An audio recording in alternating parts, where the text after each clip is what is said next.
आज हम भारत लोक और अर्थव्यवस्था जो आपकी भूगोल की किताब है उसका अध्याय 3 पढ़ रहे हैं, जिसका शीर्षक है मानव विकास।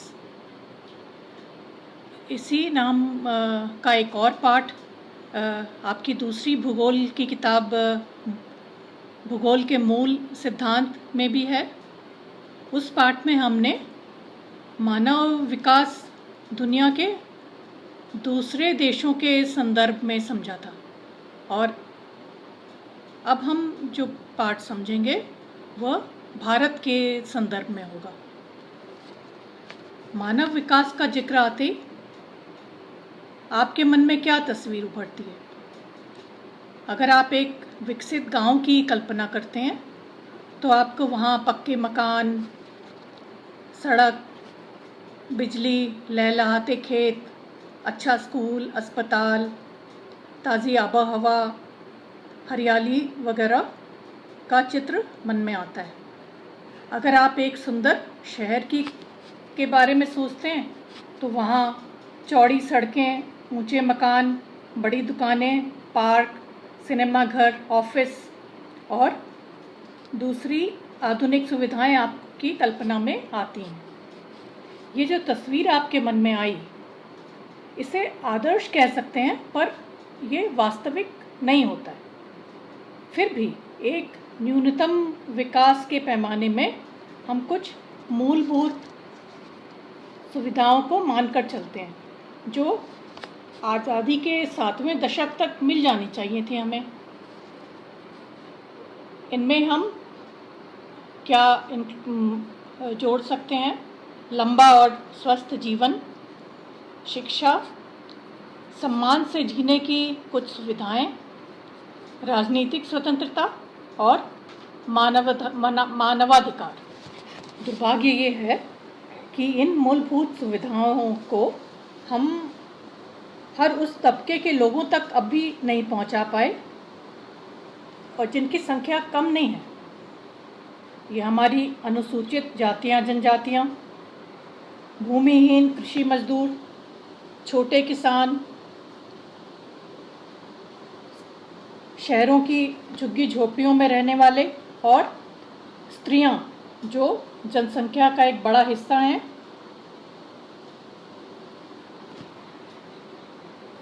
वो सब इस विकास से वंचित हैं।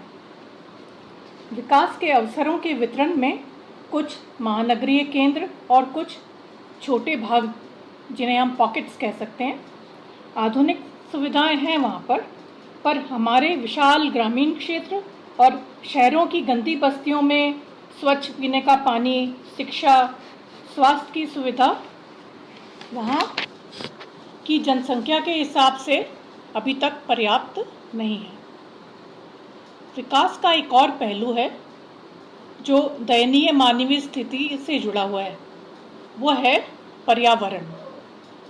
हमारी हवा, मिट्टी, जल और ध्वनि प्रदूषण, जिसे दूसरे शब्दों में शोर कह सकते हैं, हमें कई तरीकों से प्रभावित करते हैं। खासकर जो आर्थिक दृष्टि से कमज़ोर हैं, उन्हें समाज का कमज़ोर पड़ता ढांचा, प्रवास के कारण या संयुक्त परिवारों से एकल परिवार के प्रचलन की वजह से जो असुविधाएं होती हैं, स्वास्थ्य या दुर्घटना के कारण, अपने सब ये सारे मिले जुले परिणामों से जीवन की गुणवत्ता में कमी आ जाती है। ये अनुभव हमें बताते हैं कि अभी जो विकास की योजनाएं लागू हैं, वो सामाजिक अन्याय, प्रादेशिक असंतुलन और पर्यावरण के गिरते स्तर के मुद्दों को अपने साथ जोड़ नहीं पाई हैं।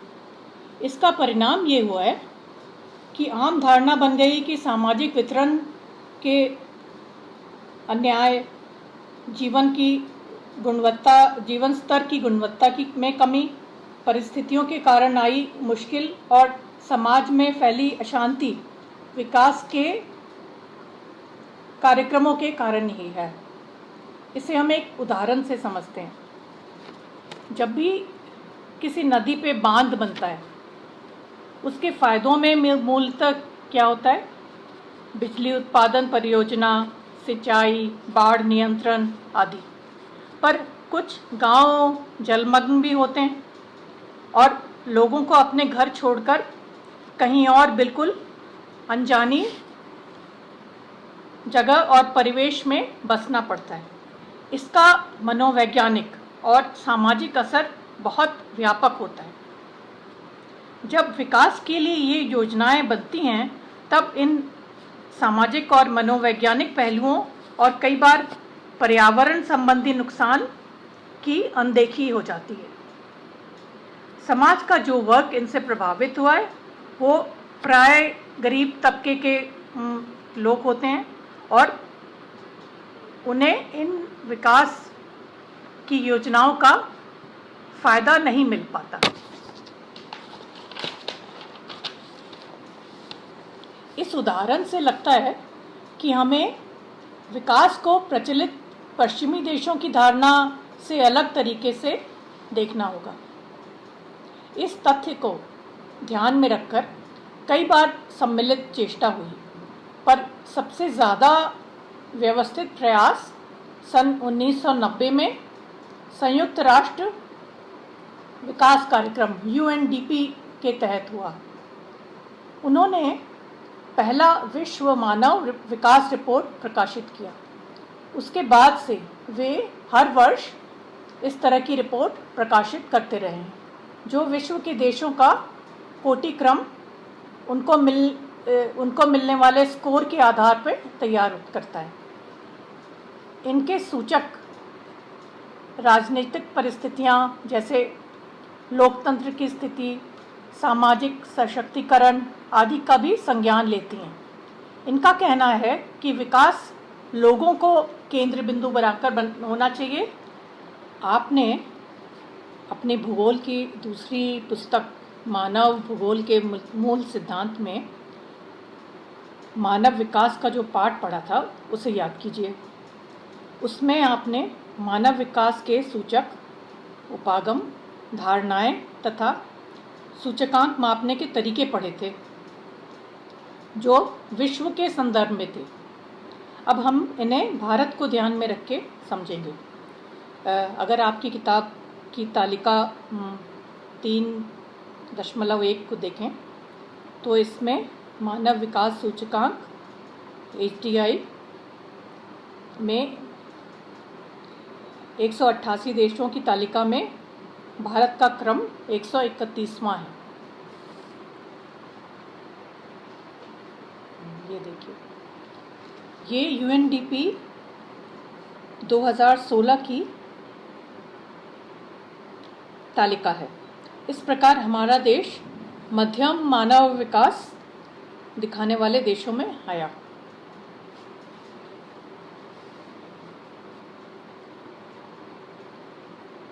वैसे तो इस सूचकांक में कम स्कोर चिंता का विषय है, पर भारत तथा अन्य विकासशील देशों को की कुछ अन्य समस्याएं भी हैं जो इस स्कोर को प्रभावित करती हैं।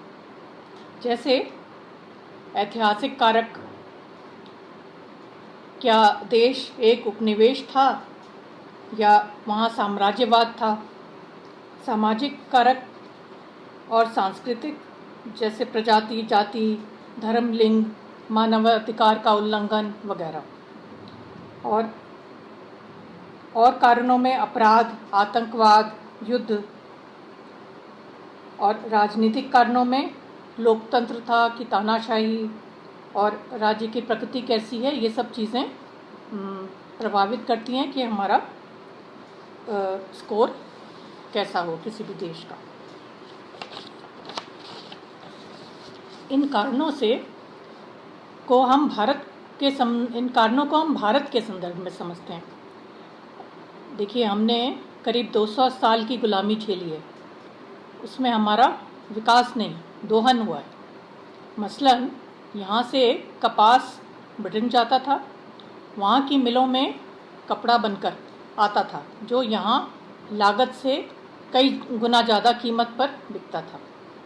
नील और अफीम की खेती होती थी, बंगाल का अकाल और स्वतंत्रता के साथ देश का विभाजन जैसे कई उदाहरण हैं जिन्हें देश के लोगों पे और देश की अर्थव्यवस्था या सामाजिक व्यवस्थाओं पे बहुत गहरा प्रभाव डाला है।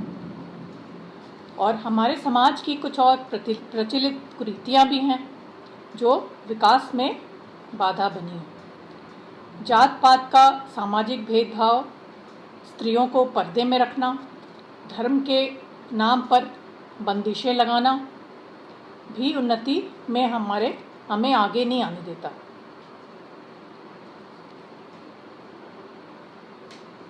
देश के कुछ हिस्सों में आतंकवाद के कारण भी जीवन की गुणवत्ता में कमी आई है।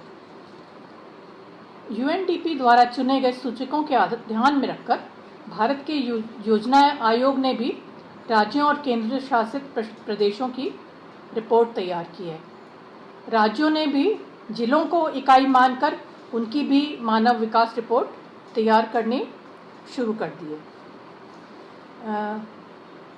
इसके बाद का हिस्सा जो आपकी किताब में है वो मानव विकास के कुछ महत्वपूर्ण सूचकों की बात करता है। उसको हम वीडियो के अगले पार्ट में देखेंगे। अभी हम पाठ के पिछले 2 पन्नों की बात करते हैं। इसमें भारत के मानव विकास सूचकांक की बात हो रही है। तो जो हमने भूगोल की आपकी दूसरी किताब थी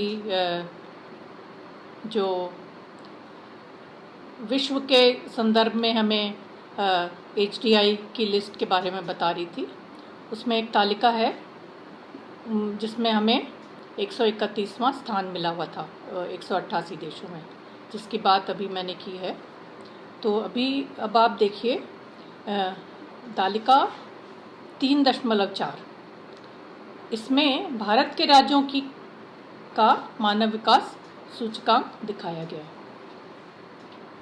तालिका में सबसे ऊपर केरल और नीचे छत्तीसगढ़ के आंकड़ों में, ये ऊपर केरल है और नीचे छत्तीसगढ़ है और इनके आंकड़ों में काफ़ी अंतर है। इन हालातों के लिए कई राजनीतिक, सामाजिक, आर्थिक और ऐतिहासिक कारण जिम्मेदार हैं। शिक्षा के दर के अलावा आर्थिक संपन्नता भी इस सूचकांक को प्रभावित करती है। जैसे महाराष्ट्र, तमिलनाडु, पंजाब, हरियाणा जो आर्थिक दृष्टि से ज़्यादा सक्षम हैं, वो असम, मध्य प्रदेश, बिहार से सूचकांक में ऊपर आते हैं। कुछ प्रादेशिक विकृतियाँ और सामाजिक असमानता अब भी भारत की अर्थव्यवस्था, राजतंत्र और समाज में प्रभाव डाल रही हैं। भारत सरकार ने कई कदम उठाए हैं जिससे सामाजिक वितरण न्याय सुनियोजित तरीके से संतुलित विकास में कारगर सिद्ध हो। कई क्षेत्रों में सफलता भी मिली है, पर जो स्तर होना चाहिए उससे हम अभी काफ़ी दूर हैं। अब हम जनसंख्या, पर्यावरण और विकास की बात करेंगे। साधारणतः विकास और खासकर मानव विकास एक ऐसी धारणा है जो काफ़ी समय से सोचा जाता था कि अगर एक बार मिल जाए या विकास हो गया तो सारी सामाजिक, सांस्कृतिक और पर्यावरण संबंधी परेशानियां दूर हो जाएंगी। हालांकि आदमी के जीवन की गुणवत्ता में काफ़ी सुधार हुआ है, पर समाज में बराबरी का ना होना, भेदभाव, लोगों का विस्थापन, मानवाधिकार न मिलने की कठिनाई, मानवीय मूल्यों के स्तर का गिरना तथा पर्यावरण के नुकसान भी काफ़ी बड़े हैं। इन कई मुद्दों की गंभीरता का संज्ञान लेते हुए यूएनडीपी ने अपनी 1993 की रिपोर्ट में, जो एक विकास रिपोर्ट उनकी बनी, उन्होंने कुछ महत्वपूर्ण बदलाव कर लोगों की भागीदारी और उनकी सुरक्षा को खास मुद्दे बनाए। विश्व में शांति बनी रहे इसलिए विकसित देशों के रक्षा बजट में कटौती तथा नाभिकीय शास्त्रों की संख्या, मतलब परमाणु ऊर्जा वाले जो शस्त्र होते हैं उनको घटाने के लिए जनमत तैयार करने में के लिए उन्होंने नागरिकों से सुझाव मांगे और नागरिक समाज को अपनी सरकारों पे दबाव डालने के लिए बोला। लोकतंत्र शासन जिन देशों में नहीं है वहाँ लाने की कोशिश वो भी किया, क्योंकि इसके बिना सशक्तिकरण संभव नहीं है। उपागम के दूसरे सिरे पर कुछ विचारक, पर्यावरणविद और अलग सोच रखने वाले लोग भी हैं, जिनका कहना है कि जनसंख्या और संसाधनों के बीच जब तक संतुलन नहीं होगा, विकास में जो कामयाबी हमें चाहिए वो नहीं मिलेगी। इस तरह का विचार रखने वाले पहले विद्वान हैं सर रॉबर्ट माल्थस, जिन्होंने 1798 में कहा कि संसाधनों का विकास अंकगणित की बढ़ोतरी जैसे होता है, पर जनसंख्या जो बढ़ती है हमारी वो ज्यामिति के हिसाब से। तो ये पहले वाले को बोलेंगे अरिथमेटिक प्रोग्रेशन, और ये जो दूसरा जनसंख्या हमारी बढ़ी उनके हिसाब से वो हो गया ज्यामिति के हिसाब से, ज्योमेट्रिक प्रोग्रेशन। उन्होंने परिवार नियोजन की भी बात की, पर यह समस्या इतनी सरल नहीं है। कई बार संसाधनों का वितरण उन तक नहीं हो पाता जिन्हें इनकी सबसे ज़्यादा ज़रूरत होती है। शक्तिशाली लोग प्राय संसाधनों पर नियंत्रण रखना चाहते हैं। उदाहरण के लिए हमारे खदानों को लीजिए, चाहे वो कोयले की हो, पत्थर की हो या खनिज धातु की। उनमें काम करने वाले मजदूरों की दशा में कोई खास सुधार नहीं हुआ है, पर खदानों के मालिक अमीर बन गए। अफ्रीका के देशों में जहाँ हीरे और अन्य मूल्यवान रत्नों की खानें हैं, इस बात का ज्वलंत उदाहरण है जहाँ आर्थिक, सामाजिक और राजनीतिक कारणों से वहाँ के गरीब मजदूरों का शोषण हुआ है। भारत की सभ्यता और संस्कृति में मिति व्यवता जीने का एक तरीका हुआ करता था। गांधी जी की एक प्रसिद्ध पंक्ति है, The earth has enough to meet everyone's need, but not for everyone's greed। मतलब पृथ्वी हर किसी की ज़रूरत को पूरा करने के लिए पर्याप्त है, लेकिन सबका लालच पूरा करने के लिए नहीं। पाठ को दोहराएंगे, इसमें आप देखिएगा और सोचने की कोशिश करिएगा कि शिक्षा के क्षेत्र में ये जो अपने राज्य हैं जैसे केरल और छत्तीसगढ़ का अंतर क्यों है, और आपको क्या लगता है कि क्या कारण है कि ये जो कुछ प्रदेश क्यों पिछड़े हुए हैं और कुछ आगे क्यों बढ़े हुए हैं। अगर आप इस पाठ को पढ़ेंगे तो आप दोबारा तो आपको समझ में आएगा, पर कुछ आपकी सोच क्या कहती है, अपनी सोच को भी काम में लीजिए। और मैं बात करना चाह रही हूँ पाठ के अंत में दिए गए एक प्रश्न, मुझे लग रहा है कि ये काफ़ी अहम प्रश्न है। दूसरा प्रश्न, पहला भाग, मानव विकास को परिभाषित कीजिए। तो हमने जो मानव विकास नाम का दूसरा एक अध्याय पढ़ा था दूसरी किताब में से, उसमें हमने ये बात की थी। तो मुझे लग रहा है कि ये जो जवाब है कि जीवन की गुणवत्ता में बढ़ोतरी, उपलब्ध अवसर और विकल्प चुनने की स्वतंत्रता और क्षमता का विकास, ये चारों जो बिंदु हैं ये इस प्रश्न को बहुत अच्छी तरह से 30 शब्दों में समझा सकते हैं। अभी ये वाला पाठ का ये वाला हिस्सा इतना ही। अगला हिस्सा जो है वो जो इस पाठ का बाकी बीच का हिस्सा रह गया उसको समझेंगे।